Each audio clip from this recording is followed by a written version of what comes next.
कि उन्हें stock market में इन्वेस्टिंग शुरू कैसे करना चाहिए। और ये क्वेश्चन जितना सिंपल है उतना ही ज्यादा कॉम्प्लिकेटेड भी, क्योंकि हर एक इंसान का लेवल अलग अलग होता है। हमारे अंदर बहुत सारे इमोशंस होते हैं और हम सबको पता है कि ज्यादातर लोग स्टॉक मार्केट से पैसा लूज करते हैं। लेकिन फिर भी हम कभी कभी ऐसी स्टोरी सुनते हैं कि अगर आपने किसी कंपनी में जैसे विप्रो में 40 साल पहले सिर्फ 10,000 रुपए इन्वेस्ट किए होते तो आज आपके पास 1,000 करोड़ से भी ज्यादा पैसे होते।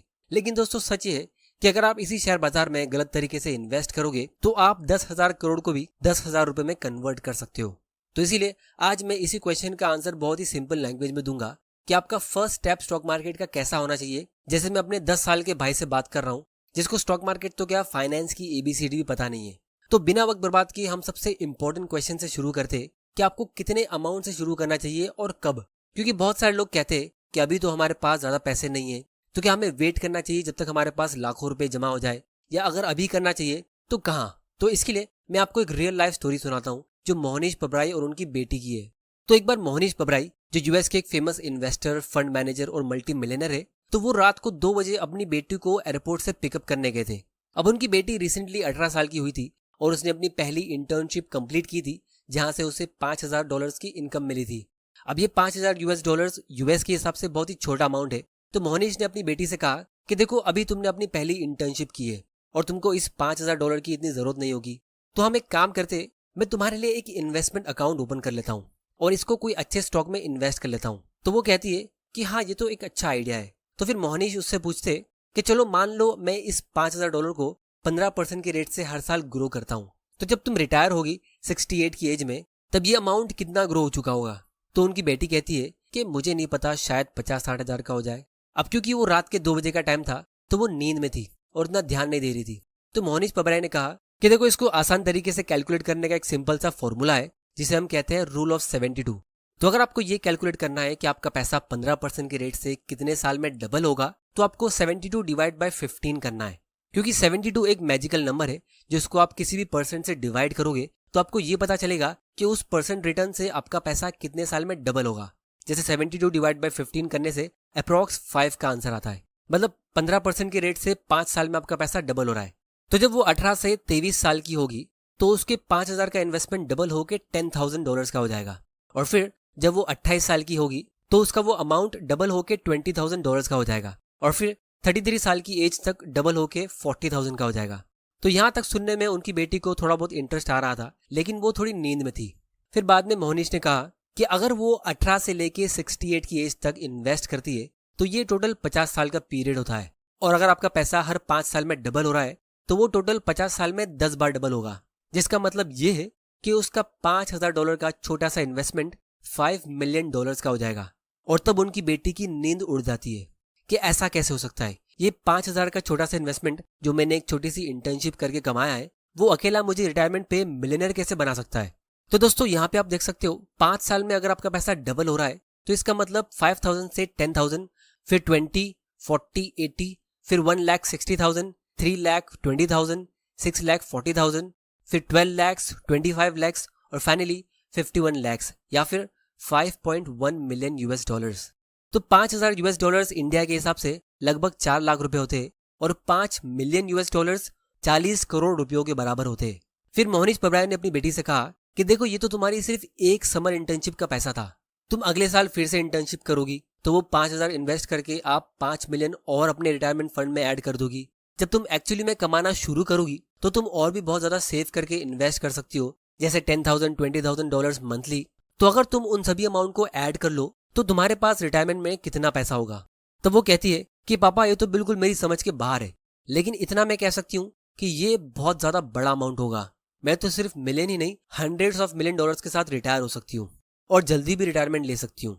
अब दोस्तों आप लोगों के मन में ख्याल आ रहा होगा कि अगर रिच बनना इतना आसान है और इतने छोटे अमाउंट से आप इतना ज्यादा रिच बन सकते हो, जैसे 10 लाख रुपए से आप 100 करोड़ बना सकते हो, तो रिटायरमेंट पे ज्यादातर लोग रिच क्यों नहीं होते। तो दोस्तों इसका सिंपल आंसर ये है कि हर किसी के डैडी मोहनीश पबराई के जैसे रिच और स्मार्ट स्टॉक इन्वेस्टर नहीं होते।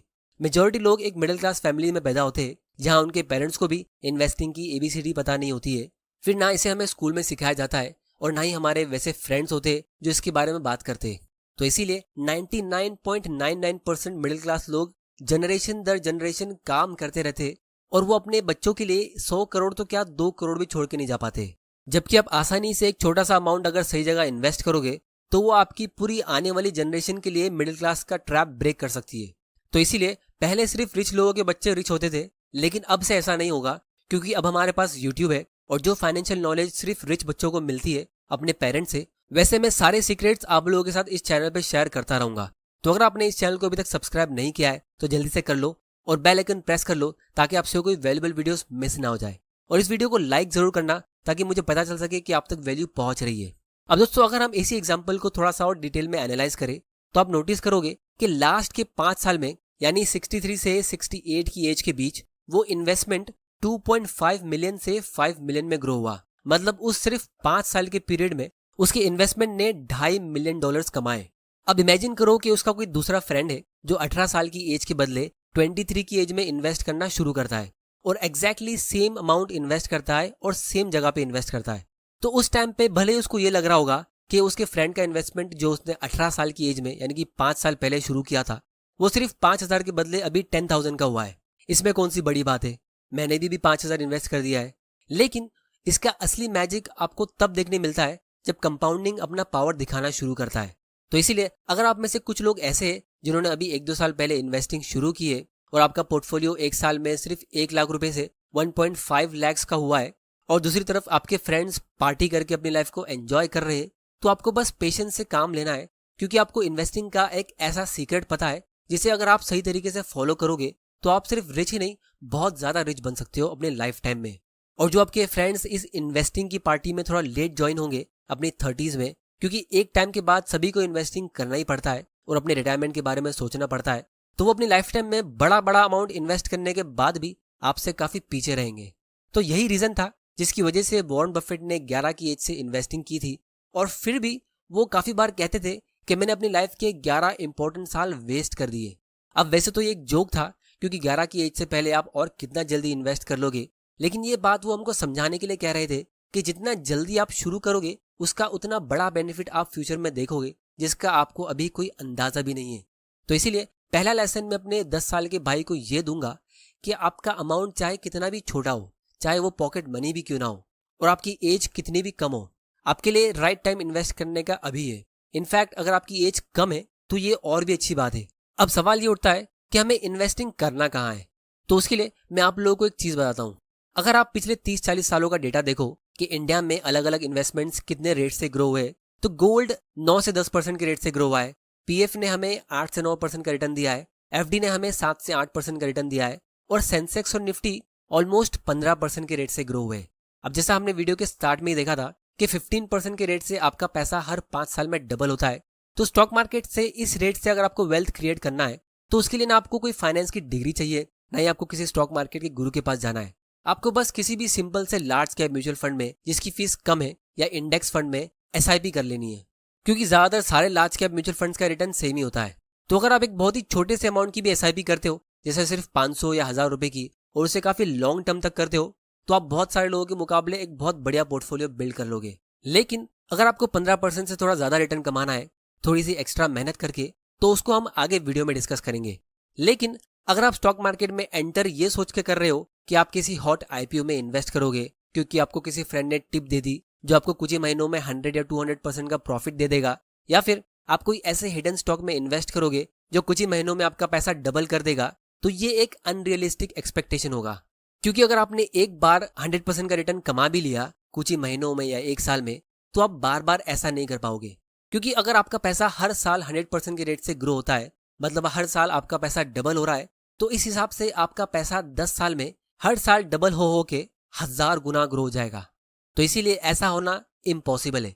तो इसीलिए अगर आप स्टॉक मार्केट में इसलिए इन्वेस्ट कर रहे हो कि आपके किसी फ्रेंड ने या रिश्तेदार ने स्टॉक मार्केट से पिछले 1-2 साल में अपना पैसा डबल किया है, या आप न्यूज में देखते हो कि कोई आईपीओ बहुत ही शॉर्ट टर्म में 100 या 200% से ऊपर गया है और आपने वो अपॉर्चुनिटी मिस कर दी है, या फिर किसी ट्रेडर के पोर्टफोलियो का स्क्रीनशॉट देखते हो कि उसने एक ही दिन में बहुत बड़ा प्रॉफिट कमा लिया, तो आप साल भर में अपना पैसा डबल कर लोगे। तो अगर आपका इन्वेस्ट करने का रीजन इनमें से कोई एक है, तो चांसेस है कि आप वही करोगे जो मेजोरिटी लोग स्टॉक मार्केट में आके करते हैं, जो है फोमो की वजह से बड़े बड़े लॉस ले लोगे।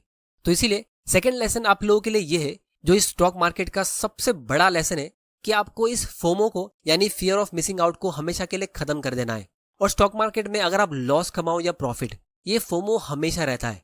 अगर आप किसी अच्छे स्टॉक में इन्वेस्ट करते हो और वो स्टॉक बहुत अच्छे रेट से ग्रो हो जाता है, तो भी आपको फोमो होगा कि काश मैं इसमें और बड़ा अमाउंट इन्वेस्ट कर लेता।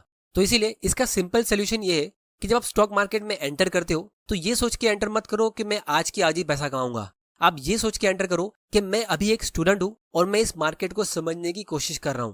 तो आपको हमेशा एक अच्छे स्टूडेंट की तरह रहना है, और एक अच्छा स्टूडेंट हमेशा चीजों को ध्यान से ऑब्जर्व करता है और हर चीजों को क्वेश्चन करता है कि ये ऐसा क्यों हो रहा है। और आपको कभी भी किसी का फॉलोअर नहीं बनना है। अगर आप सोशल मीडिया पे लोगों को फॉलो करते हो तो आपको उनका स्टूडेंट बनना है, फॉलोअर नहीं। जब आप किसी के ब्लाइंड फॉलोअर बन जाते हो तो चांसेस है कि आप किसी भी चीज को क्वेश्चन नहीं करोगे और आंख बंद करके रॉन्ग डायरेक्शन पे भी जा सकते हो। तो इसीलिए आपको मेरा भी फॉलोअर नहीं बनना है। इस चैनल के आप एक अच्छे स्टूडेंट बनो और चीजों को समझने की कोशिश करो, ना कि बस ऑर्डर लेने की कोशिश करो। तो दोस्तों, इसके लिए आप बहुत सारे प्लेटफॉर्म्स को यूज कर सकते हो। जैसे हमारे पास एक प्लेटफॉर्म है स्टॉक ट्वीट्स, जो हमारे आज के एजुकेशनल पार्टनर है। अब यहाँ पे आपको स्टॉक मार्केट या किसी भी स्टॉक से रिलेटेड काफी सारी इन्फॉर्मेशन मिल जाती है। आप बहुत सारे सेबी रजिस्टर्ड एनालिस्ट के व्यूज भी देख सकते हो और दूसरे लोगों के भी व्यूज देख सकते हो कि वो किसी पर्टिकुलर स्टॉक के बारे में क्या सोच रहे हैं। तो आप अलग अलग लोगों के व्यूज को समझ के खुद का अपना एक इंडिपेंडेंट फैसला ले सकते हो कि आपको खुद को क्या करना है। या फिर अगर आप किसी एक पर्टिकुलर स्टॉक के बारे में इंटरेस्टेड हो और उसके बारे में और रिसर्च करना चाहते हो, तो आप डायरेक्टली इस सर्च बार में जाके उस स्टॉक का नाम डाल सकते हो और आपको उस स्टॉक से रिलेटेड बहुत सारी इन्फॉर्मेशन मिल जाएगी। तो यहाँ पे क्योंकि आप बहुत सारे स्टॉक इन्वेस्टर्स की सोच पे कंटिन्यूसली नजर रखते हो, तो इसीलिए आपको अगले किसी बड़े स्टॉक का आइडिया भी यहाँ पे मिल सकता है। तो ये स्टॉक ट्वीट्स की लिंक मैंने नीचे डिस्क्रिप्शन में डाल दी है, आप वहां जाके इसे चेक कर सकते हो। अब दोस्तों, हम बात करते हैं कि अगर आप स्टॉक मार्केट से ज्यादा रिटर्न कमाना चाहते हो तो वो कैसे होगा। तो उसके लिए सबसे पहली चीज ये है कि जब भी आप स्टॉक मार्केट की एवरेज से ज्यादा रिटर्न कमाते हो, जैसे मान लो एग्जांपल के तौर पे सेंसेक्स पिछले 20 साल में 15% के रेट से ग्रो हुआ है और किसी इन्वेस्टर ने उसी टाइम पीरियड में 20% का रिटर्न कमाया है, तो इसका मतलब ये है कि उसने मार्केट को बीट करके 5% का एक्स्ट्रा रिटर्न अर्न किया है, जिसको हम अल्फा कहते हैं। तो उसके बदले किसी दूसरे इन्वेस्टर ने 15% से 5% का कम रिटर्न कमाया होगा, यानी कि 10%। क्योंकि इंडिया का स्टॉक मार्केट 15% के रेट से ग्रो हुआ और इंडिया के सारे इन्वेस्टर ने 20-25% के रेट से अपनी वेल्थ ग्रो की है, ऐसा कभी नहीं हो सकता। ऑन एन एवरेज अगर मार्केट 15% के रेट से ग्रो हो रहा है, तो अगर एक ग्रुप एवरेज से ज्यादा रिटर्न कमा रहा है, तो इसका मतलब यह है कि एक ग्रुप मार्केट एवरेज से कम रिटर्न कमा रहा है। अब अगर आपको ये बात अभी तक समझ नहीं आई, तो मैं आपको और भी सिंपल लैंग्वेज में समझाता हूँ। मान लो आपको कोई अच्छे स्टॉक की इन्फॉर्मेशन मिलती है कि ये स्टॉक आने वाले 10 साल में 20-25% के रेट से ग्रो होने वाला है, और फिर आप जाके उस स्टॉक में इन्वेस्ट करते हो। तो जब आप उस स्टॉक को बाय कर रहे हो, तो दूसरी तरफ कोई इंसान है जो आपको वो स्टॉक सेल कर रहा है। क्योंकि स्टॉक मार्केट एक सेकेंडरी मार्केट होता है, मतलब हर एक बायर के लिए एक सेलर होता है। तो अगर वो स्टॉक इतना अच्छा है, तो जो सेलर है वो उसे सेल क्यों कर रहा है। तो इसीलिए आपको पता होना चाहिए कि स्टॉक मार्केट में आपका एडवांटेज क्या है, और आपको सेकंड लेवल पे सोचना है। जैसे लेवल 1 थिंकिंग ये होती है कि आपको वो स्टॉक अच्छा लग रहा है और वो अच्छे वैल्यूएशन पे भी मिल रहा है। तो लेवल 2 थिंकिंग ये होती है कि अगर वो स्टॉक अच्छा है तो फिर इतना सस्ते वैल्यूएशन में सेल क्यों हो रहा है, या फिर अगर वो रीजनेबल वैल्यूएशन पे सेल हो रहा है तो भी लोग उसे बाय क्यों नहीं कर रहे। तो एक एडवांटेज आपका ये हो सकता है कि आपके पास पेशेंस है और आप उसमें 5 या 10 साल के लिए इन्वेस्ट कर रहे हो, क्योंकि बहुत सारे लोग इतना ज्यादा टाइम के लिए वेट नहीं करना चाहते। एक बार जेफ बेजोस, जो अमेजॉन कंपनी के फाउंडर है, उन्होंने वॉरेन बफेट से पूछा कि तुम्हारी स्ट्रेटेजी इतनी सिंपल है कि कोई भी इसे कॉपी कर सकता है, तो लोग इसे कॉपी करके रिच क्यों नहीं बनते। तो वॉरेन बफेट कहते कि लोगों को जल्दी अमीर बनना होता है और उसके चक्कर में वो जल्दी तो क्या कभी भी अमीर नहीं बन पाते। तो इसीलिए अगर आप लॉन्ग टर्म माइंडसेट रखते हो तो वो खुद में एक बहुत बड़ा एडवांटेज है। फिर दूसरा एडवांटेज ये भी हो सकता है कि आपके पास उस कंपनी या सेक्टर को लेके ज्यादा नॉलेज है जो बाकी लोगों को नहीं पता है। जैसे मैं रिसेंटली कुछ कमेंट्स रीड कर रहा था, तो कुछ लोग डिस्कस कर रहे थे कि इंफ्रास्ट्रक्चर इंडस्ट्री इकोनॉमी के लिए बहुत इंपॉर्टेंट होती है और फिर गवर्नमेंट भी उस सेक्टर में बहुत ज्यादा इन्वेस्ट कर रही है, तो वो एक अच्छा सेक्टर होगा इन्वेस्ट करने के लिए। क्योंकि जब भी गवर्नमेंट का फिस्कल बजट निकलता है तो लोग रियल एस्टेट, ट्रांसपोर्ट और इंफ्रा जैसे सेक्टर्स में इन्वेस्ट करने जाते हैं, क्योंकि गवर्नमेंट उसके लिए हजारों करोड़ों का बजट अनाउंस करती है इन सेक्टर्स को ग्रो करने के लिए। और फिर बहुत सारे फिन इन्फ्लुएंसर्स आपको इंस्टा पे और यूट्यूब शॉर्ट्स पे मिल जाएंगे जो रील्स बनाएंगे कि 5 best sectors to invest after budget, या इन 3 सेक्टर्स में अगले 5 साल में बहुत बड़ी ग्रोथ हो सकती है क्योंकि गवर्नमेंट ने इनमें बहुत सारा अमाउंट इन्वेस्ट किया है। लेकिन सच ये है कि ऐसे सेक्टर्स में गवर्नमेंट इसीलिए इन्वेस्ट करती है क्योंकि वो ज्यादातर लॉस मेकिंग सेक्टर्स होते हैं, तो उसमें कोई भी स्मार्ट इन्वेस्टर्स या एंटरप्रेन्योर्स एंटर ही नहीं करते। उसमें इतनी इनोवेशन नहीं होती है, ना इतना कंपटीशन होता है। और क्योंकि उन सेक्टर्स की इकोनॉमी को जरूरत होती है तो गवर्नमेंट खुद उनमें इन्वेस्ट करती है ताकि कंट्री ग्रो हो सके। तो बहुत सारे PSU स्टॉक्स यानी कि ऐसे स्टॉक्स जिसमें मेजोरिटी शेयर होल्डर गवर्नमेंट की है, तो वो भी ऐसे ही होते हैं। उनसे लोगों को गवर्नमेंट जॉब्स मिलते हैं, लेकिन इन्वेस्टर के लिए शायद वो इतनी ज्यादा अच्छे इन्वेस्टमेंट ना हो। तो ये भी एक सेकंड लेवल थिंकिंग होती है कि आपको राइट सेक्टर और राइट स्टॉक कैसे चुनना है और खराब सेक्टर्स को कैसे अवॉइड करना है। और दोस्तों, अगर आपको अभी भी स्टॉक इन्वेस्टिंग से डर लगता है या आपको और ज्यादा अच्छे से इन्वेस्टिंग सीखना है,